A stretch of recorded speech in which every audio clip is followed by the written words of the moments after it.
You know that feeling when you wake up after a seriously good night's sleep? That magical unicorn of a morning when your eyes pop open before the alarm or the kids?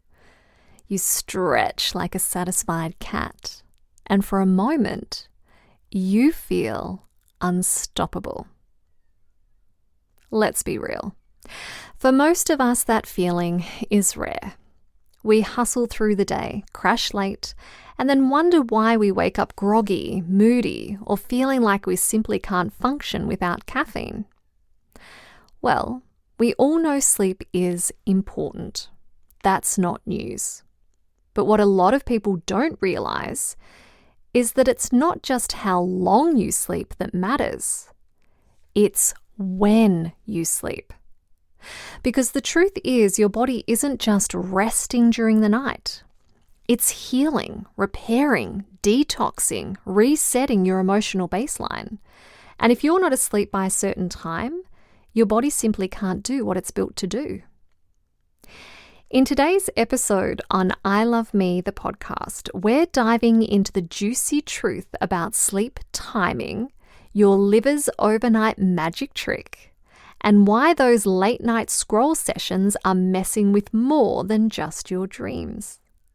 If you want to feel vibrant, emotionally steady, and deeply nourished from the inside out, this episode is going to give you the permission and the how to make sleep your sacred superpower.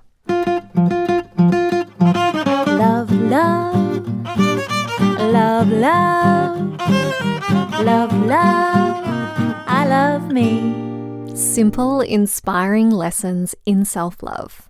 Hello, sleeping beauty. It's Tamara here.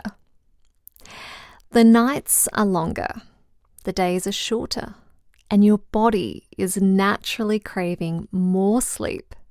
And that's not laziness. That is wisdom.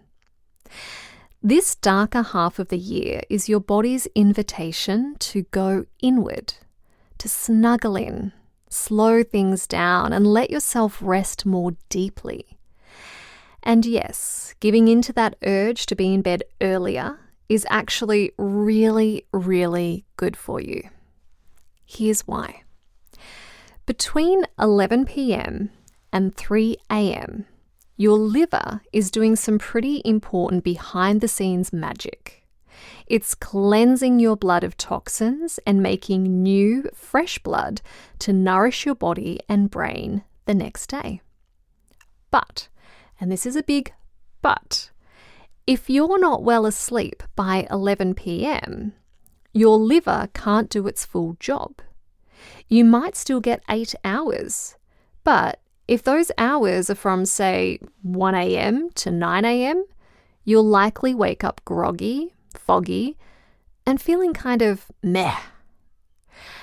That's because your body is now operating on old blood that hasn't been refreshed and filtered, which means more toxins, a sluggish immune system, mood swings, and a general sense of running on empty. Without quality sleep, our immune system becomes impaired. Instead of producing special proteins to fight off infections and inflammation, you leave your body wide open to catching a bad cold, the flu, or whatever virus is spreading its way around the world. Now, if you're wondering how this ties into mood, it totally does. One study found that women who slept fewer than 5 hours a night had significantly higher levels of anger, depression, and confusion compared to those who got a full 8. And what's super interesting is that in Chinese medicine, anger is associated with the liver. So it's all connected. Your sleep, your detox, your emotions. And yes, this includes your scrolling habits too. Because those late night TikTok spirals or mindless Instagram swipes, they're hijacking your melatonin production, that magical sleep hormone that helps you slip into deep rest. The blue light from your phone suppresses melatonin, keeps your mind active, and makes it so much harder for your body to wind down. I talk more about our inner pharmacy of self-made chemicals in episode 55. So one of the most powerful things you can do is ditch the screen at least 1 hour before bed. Pick up a book, take a bath, stretch, breathe. Let your body know it's safe to soften. Now, I know shifting your bedtime isn't always easy. If you're used to going to bed at 1 a.m., trying to suddenly sleep at 10 p.m. is probably going to leave you lying there wide-eyed and annoyed. So instead, ease into it. Start by bringing your bedtime forward by just 30 minutes. Stick with that for a week or two until that feels really achievable. Then another 30 minutes. Eventually, you'll land on 10 p.m. without any drama, and your body will thank you in huge ways. Because when you're asleep by 10, your body has a full, uninterrupted window to cleanse, repair, and renew. It's like putting your phone on charge, except instead of 18%, you wake up at 100%. And if you find it hard to switch off at night, if your mind races the minute your head hits the pillow, which, by the way, is super common, this is why in next week's episode, I'll be sharing one of my favorite practices to help calm your mind and soothe your nervous system when you can't fall asleep, or when you wake up in the night and can't get back to sleep. It's called sleep writing, and it's helped so many of my clients finally get the rest their bodies have been craving. But for today, your takeaways are simple. Sleep is not a luxury. It's a non-negotiable. Aim for 8 hours, yes, but also aim to be in bed by 10 p.m. Give your liver that 11 p.m. to 3 a.m. window to do its magic. Ditch the screens before bed. No more melatonin sabotage.